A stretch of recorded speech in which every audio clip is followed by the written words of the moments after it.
my garage. Well, you've been watching my YJ videos, you know that I'm doing a lift kit on it. First thing we're doing is the frame lift kit, and then we're going to do a suspension lift kit. And I got in my suspension mounts right here. These are Crown, which is a reproduction of the original Jeep equipment. They look really nice. They sent, I think, 10 of them, and I can only find 8 mounts on the truck, so I'm going to run into that. And sent from my friend Mitch Pope at Rough Country, I have the, let's see, what is it? The RC 6000 1.25" body lift kit. Since I'm going to have all the mounts off, I'm going to go ahead and put in a body lift, which will make it easier to get to the frame and make sure that it's spotlessly clean and super cool looking. And it's supposed to get cold soon, so I'm drinking coffee out of my Rough Country insulated mug. Thank you, Mitch. A little present for me. Available at wherever Rough Country products are sold. So let's take a look at what we're going to do with this stinking lift kit and where we're going from there.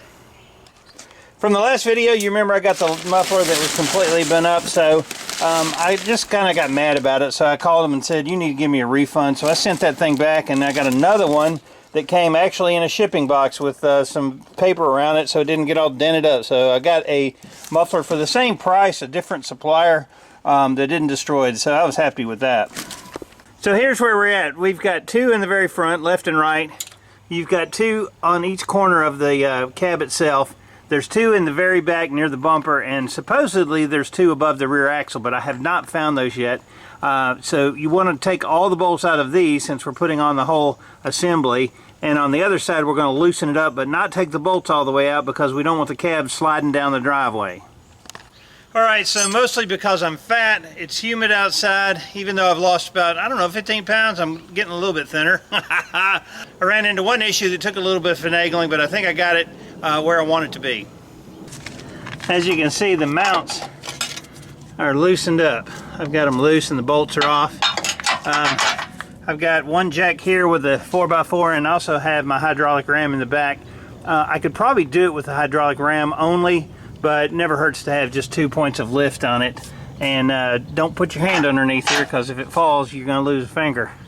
I only found 4 points where the cab attached. Front, here, there, and then the very back. And the very back was the one that gave me the biggest problem, and I'll show you. This is the back bolt, and you can see there's the nut that goes on it. It's welded on, but not anymore. So when I started trying to take it off, it actually started spinning. So I cut a hole here in the back, which I will have to repair later, weld that up to get a wrench on the bolt. But other than that, everything went pretty smoothly. Alright, here's the 3 body mount bolts. I'm going to go ahead and do some cleaning on them, get the rust off of it, probably paint them before I put them back together. So this is your standard body mount that comes factory from the Jeep, right? And then you're going to have the spacer that goes like that. Now those bolts are too short, so it comes with all new bolts to go in between there, but you got to knock these out. So we'll be knocking those bolts out so we can mount them. Man, this workbench is a mess. I gotta throw a bunch of this crap away. When I wrecked my van, I just started dumping stuff up here. Anyway, they were talking about using a wrench and all this other stuff, but I found if you just take a vise on your mounts to take out the existing bolts and just tap on it, it'll come right on out. There we go. So that one's ready to put the longer bolts in.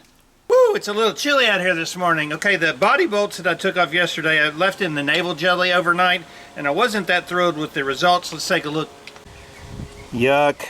You can see that it affected it a little bit in certain spots, but there's still a ton of rust on it. So I'm going to go ahead and wash these off, clean it out, and we're going to try some Evapo-Rust. This is my go-to safe rust remover. Navel jelly is like a phosphoric acid, and Evapo-Rust is non-toxic.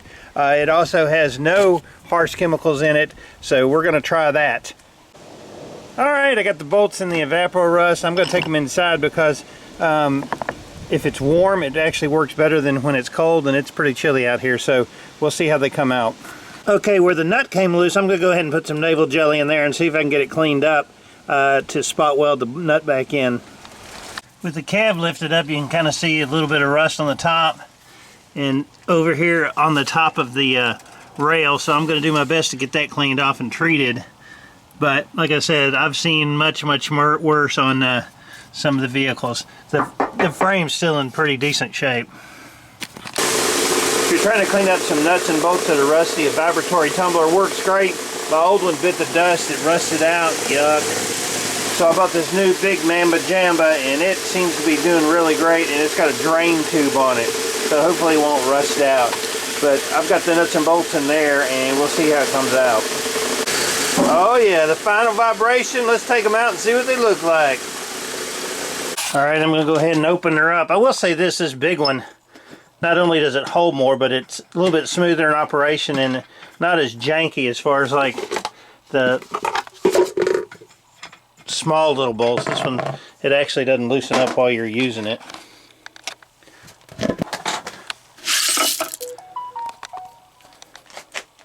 Oh man, that looks really excellent. There's really no rust on it at all that I can tell. So I'm going to go ahead and get all the rest of this crap out of here, and then we'll go from there.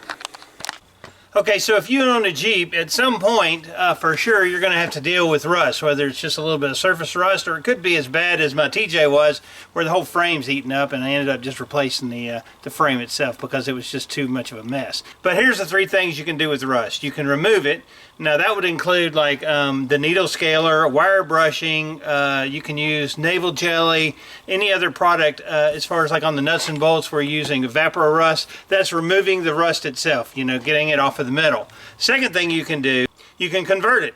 There's a bunch of different products you can use that convert rust, and it's got tannic acid in it and also a primer. And what happens is it creates a chemical reaction with the rust itself, and it becomes a black surface that's almost like a primer, and you can just top coat that. That's converting the rust converters. And then the third would be just to cover it. Now, a lot of people make that mistake. It's just they see rust, they spray some Rust-Oleum on it, walk away. Well, it's going to come back because you haven't really treated it at all. Products like Eastwood sells, a rust encapsulator, that does a good job of converting that rust in a paint form.